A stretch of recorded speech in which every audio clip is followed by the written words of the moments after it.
Welcome to Seven Figure Chiro, the podcast where we cut through the noise and give you the unfiltered truth about building a practice that grows beyond you. We're your hosts, Dr. Jeff And Kristin Berard. Twice a month, we're diving into real strategies, proven systems, and success stories that help chiropractors and clinic owners scale into multi-disciplinary powerhouses without losing their sanity or their margins. Whether you're just starting out as an associate or leading a thriving practice, we'll show you how to turn vision into execution, execution into profit, and profit into freedom. Let's get to work, because your seven-figure practice isn't built on theory. It's built on action. Welcome to Seven Figure Chiro Podcast. I'm your host, Dr. Jeff Berard, along here with Kristin. Hello. In today's episode 26, we are going to talk about working with your spouse. Yes, if you are looking at the video right now, it's flannel day because Jeff and I got in front of the camera and we look at each other and go, we match. But if anybody is from the north and knows that it gets cold here in Michigan and transferring from summer to winter, hey, I might be wearing flannel all year long now. I'm like in this flannel mood. The truth is, you just wanted to be like me. I just wanted to be like Jeff. Yeah. So working with your spouse, it has some very, very strong advantages and some very, very strong disadvantages. But I think after many, many years, we have been able to delineate roles and learn not to step on each other's role within the business. Would you say that's accurate? That is probably one of the most accurate things I've ever heard you say. Yes. Finding your own place and staying in your own lane is very important when you are working with your spouse. I'll share with you kind of my start and, the value that it was coincidental, by the way. Kristin doesn't work with our office just because she's my wife. It was really dumb luck. The person that I married happened to be really good at the things the business needed. So just a disclaimer, just because someone is your spouse doesn't mean they should work with you. If they don't have the skills needed to perform the duties that are needed to perform, it's not a good fit, even if it is your spouse. So it was kind of dumb luck that Kristin is exceptional at the things that I was lacking as a business owner, or, maybe not lacking, but I never had the ability, the mental clarity to navigate the complexities of some of these duties and be the practitioner at the same time. So when I started my business, however many years ago, 25, 26 years ago, it was just me. I wasn't married. I had an office manager that I inherited when I bought the practice who retrospectively, very hard worker, but she didn't know what she didn't know, and I didn't know what she didn't know, and it really didn't allow us to scale or grow our practice like I had expected. And as a result, I was doing all the accounting, I was paying the bills, I was doing the marketing, I was managing the staff. What a freaking nightmare. It was like one of those images from a cartoon where you have someone holding on the steering wheel, but their feet and their body is like flying in the wind as they're holding on, gritting their teeth. That was kind of me for many years. And then, when I met Kristin, her having the type A personality and numbers driven and very organized, she'd come in and be like, what is all this? Oh my gosh. And, slowly she just started cleaning up and sweeping all the mess that was unintentionally created by me trying to do it all myself, and just started developing things that I never had the time to do, like developing processes and really organizing the financing and allocating funds where they need to be allocated, running pro forma on certain things to make sure they're profitable. And if they're not profitable, how do we make them profitable?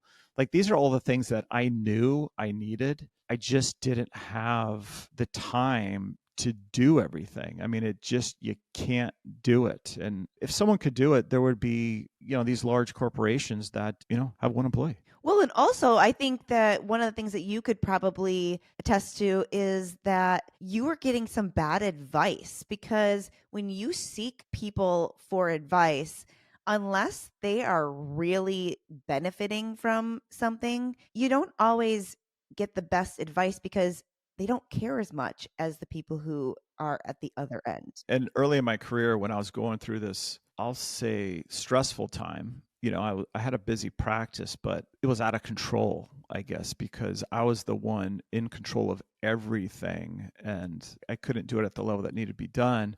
I'd go hire consultants, and these consultants, every single one of them, I mean, I had probably half a dozen, maybe more in the course of my career. And every single one of them pigeonholed me into this program that did nothing other than increase my stress and my cost. I would have to pay, $1,200-$1,500 a month to get on a half an hour phone call once a month to have someone cheerlead me on the phone and tell me all these things that I needed to do, when what I really needed was what Kristin started out as, essentially was like an office manager. She straightened up the staff. She gave them expectations, straightened up the checkbook, made sure that bills were being paid, got rid of stuff that we didn't need, developed a metric system to keep track of our key performance indicators, monitor all those numbers on a daily, weekly, monthly, quarterly, and annual basis, report those to the accountant. So when the accountant got the information, it was accurate. That was the most stressful thing for me when it came time for my accountant to ask me for numbers. Can you imagine what that looked like, Kristin? I do remember. Yeah. It was incredibly difficult. So working with your spouse can be extremely rewarding as long as your spouse has a very high level of understanding of what is needed and also a high level ability to perform what is needed. Otherwise, it will be a deal breaker. So I will say that when we started this podcast and started our consulting business with Seven Figure Chiro, one of the biggest things that I reflect on is knowing that when I met Jeff, I think he had already gone through probably 4 or 5 different consultants. And it's really almost heartbreaking for me to know that you are seeking advice from someone and support, and everything is cookie cutter. It's what we want you to do, not what do you actually need. I don't believe that any consultant you ever listened to took the time to understand what you really needed and help you find what you really needed, right? They just had a program and they wanted you to fit in a box, right? Yeah, I remember going to these consulting companies would have these seminars, and I would show up and there'd be 500, 600 people there. How can you consult that many clients? And not only that, you're sitting here listening to this renowned consultant on stage and you pay them money, and then they give you some schlep that is one of their clients to consult you. This is the chiropractic consultant world, which drives me flipping insane. I'm sure there's some good consultants out there. I like to think we are one of them. There's some smaller people out there that truly want to leave a legacy and have their clientele really just shine and flourish under the right guidance, right? I'm not going to mention any names, but this last consultant I had 2 locations. I flew my whole team to California, and that was quite expensive. I was in Florida. I flew my whole team to California for a long time. Wasn't it like 10 days or something? Yeah, we went for 10 days. They came for like 3. It was a long time, and we went through this whole program, and it was such a bait and switch. The amount of money that we spent to do it. We got there, and they had us do this classroom work for like 3 days, which was absolutely insane. And I even said to the head guy of the consulting, I'm like, what the hell is this? And he's like, just trust the process. Oh, and by the way, before we even went into our first day, they said, we're going to take a testimonial of you right now.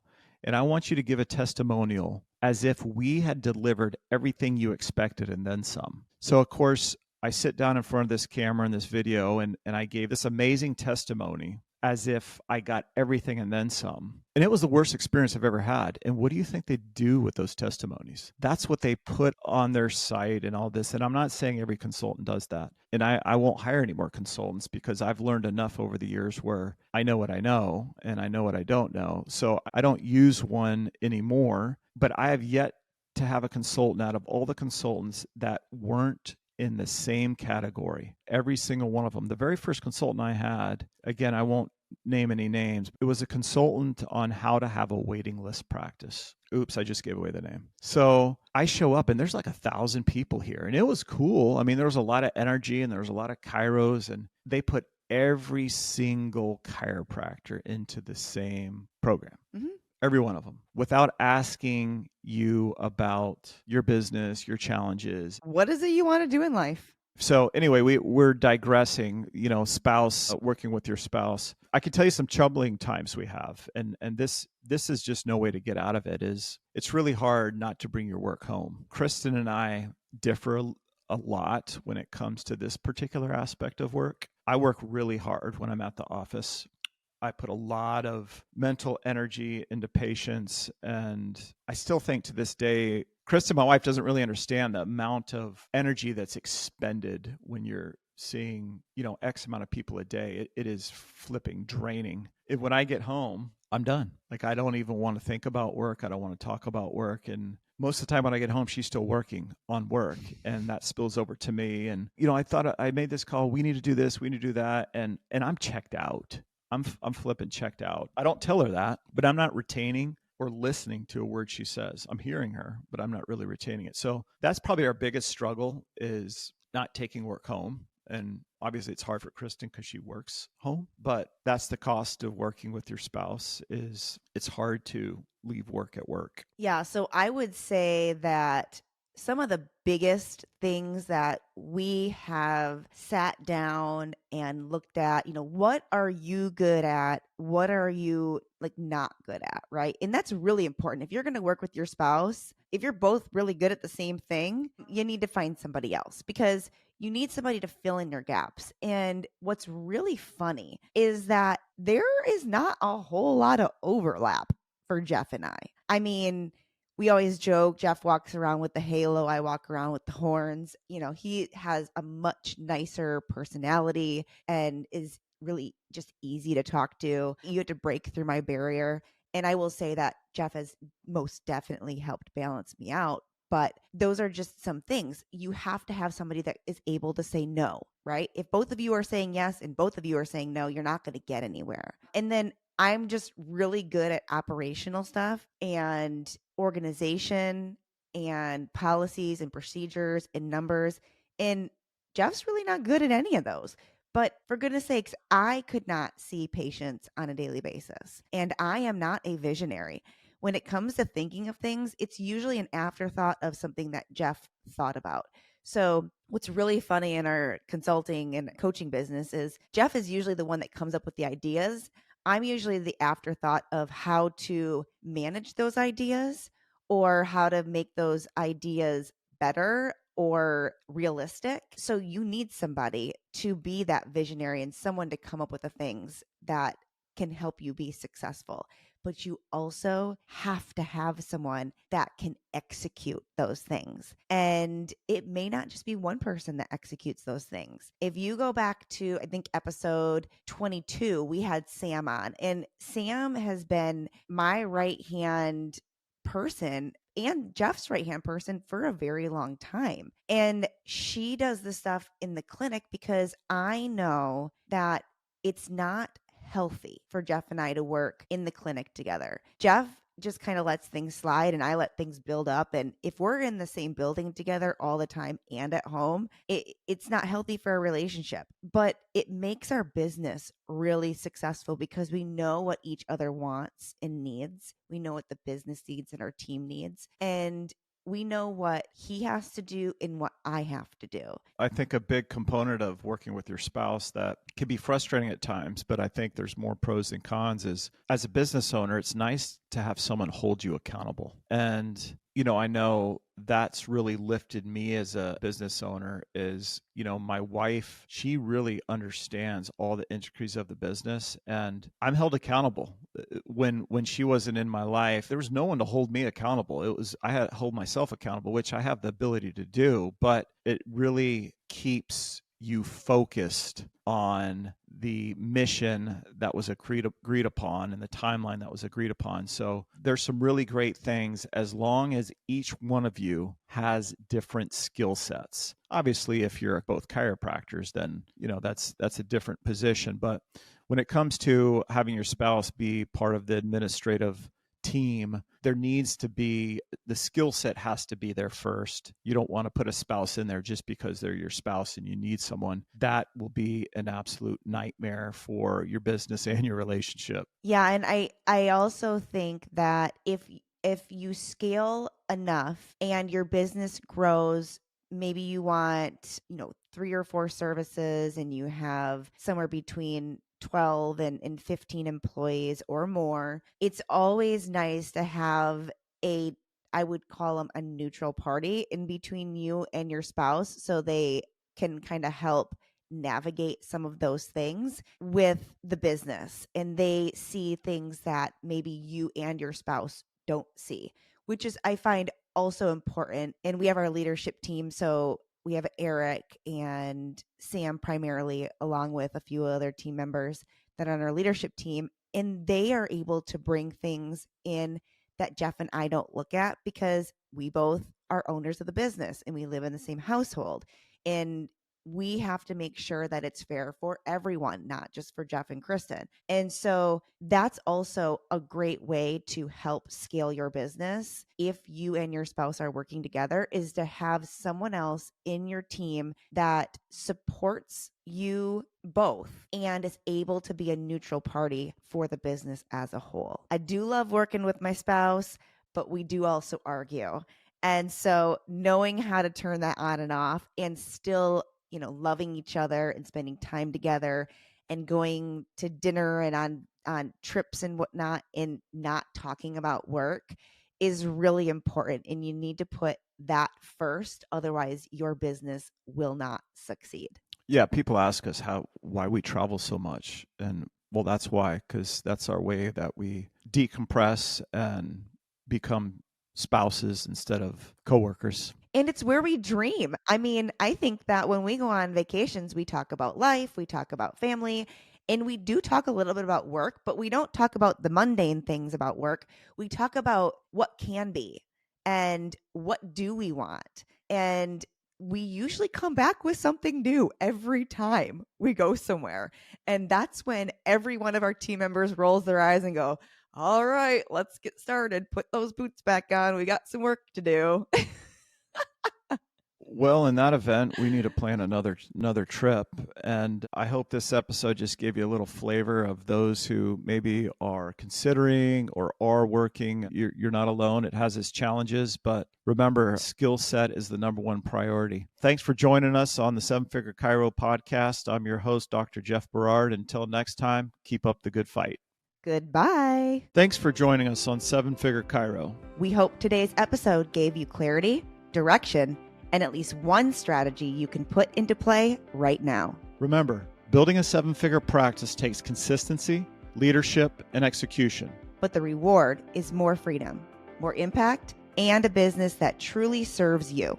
If you got value from today's conversation, hit subscribe, leave a review, and share it with other chiropractors or clinic owners who are ready to grow. And don't miss the next episode. We'll keep breaking down what it takes to scale smart, lead strong, and profit big. Until then, keep pushing forward and building the practice and the life you've envisioned.